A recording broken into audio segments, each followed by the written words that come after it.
Bertahun-tahun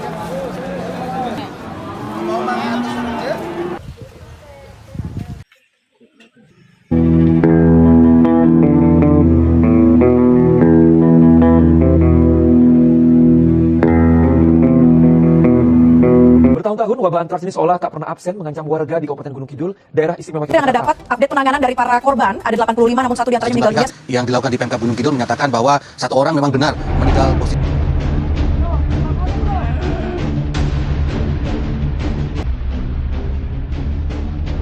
Wabah adalah peningkatan kejadian penyakit secara mendadak ketika melebihi dari jumlah prediksi secara normal pada wilayah tertentu atau pada periode waktu tertentu. Peningkatan penyakit wabah ini dapat terjadi pada populasi dengan sekelompok orang yang kecil maupun populasi dengan sekelompok orang yang besar pada wilayah atau lokasi tertentu. Bencana wabah ini bisa berasal dari penyakit infeksi atau penyakit pada lingkungan, seperti bawaan pada air, bawaan pada makanan, ataupun bawaan dari hewan. Salah satu wabah yang akhir-akhir ini kita sering dengar yaitu penyakit antrak. Penyakit antrak ini disebabkan oleh bakteri Bacillus anthracis. Bacillus anthracis dapat menyerang pada semua hewan ternak, salah satunya yaitu pada hewan kambing ataupun hewan sapi. Selain itu, bakteri ini juga dapat menyerang manusia melalui zoonosis. Bakteri ini akan jatuh ke tanah dan mengalami kekeringan atau pada lingkungan yang buruk, akan merubah menjadi spora. Spora antrak ini dapat bertahan sampai 40 tahun atau lebih dan dapat menyerang kembali pada manusia ataupun hewan ternak. Oleh karena itu, penyakit antrak ini disebut juga dengan penyakit tanah yang berpotensi menimbulkan wabah atau kejadian luar biasa, meskipun hanya terjadi pada lokasi itu saja. Bakteri Bacillus anthracis sebagai penyebab penyakit antraks yang membentuk spora. Spora ini dapat menyebar dengan cepat melalui air hujan. Ternak juga dapat terinfeksi oleh penyakit antraks melalui makanan atau minuman yang terkontaminasi dengan spora. Ternak yang terkontaminasi atau penderita dapat menulari ternak lain melalui cairan yang keluar dari tubuhnya atau disebut dengan eksudat. Cairan ini dapat mencemari tanah di sekelilingnya dan juga menyebabkan sumber munculnya wabah tersebut di masa berikutnya. Adapun gejala antrak yang terjadi pada hewan ternak sebagai berikut.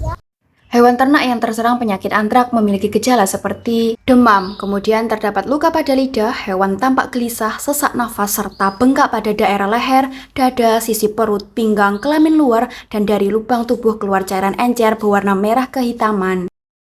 Hewan yang memiliki gejala tersebut kemudian mati. Kematian terjadi antara 1-3 hari setelah tampak gejala klinis. Hewan yang memiliki gejala seperti informasi di atas sebaiknya tidak disembelih dan jika mati bangkainya harus dikubur dan dibakar. Penyakit antraks dapat menyebabkan kerugian yang sangat besar karena hewan ternak akan mati jika diserang oleh bakteri ini. Penyakit ini dapat menyebar pada manusia jika yang pertama, menyentuh langsung hewan yang terkena penyakit antraks, yang kedua, memakan daging segar atau daging yang tidak diolah, dan yang ketiga, menghirup udara yang terkena atau terpapar bakteri Bacillus anthracis. Manusia bisa terpapar penyakit ini dalam kurun waktu 1-5 hari setelah manusia terpapar bakteri Bacillus anthracis. Kenali 3 cara penularan antraks dapat melalui antraks pada kulit, antraks pada saluran pernafasan, dan antraks pada saluran pencernaan.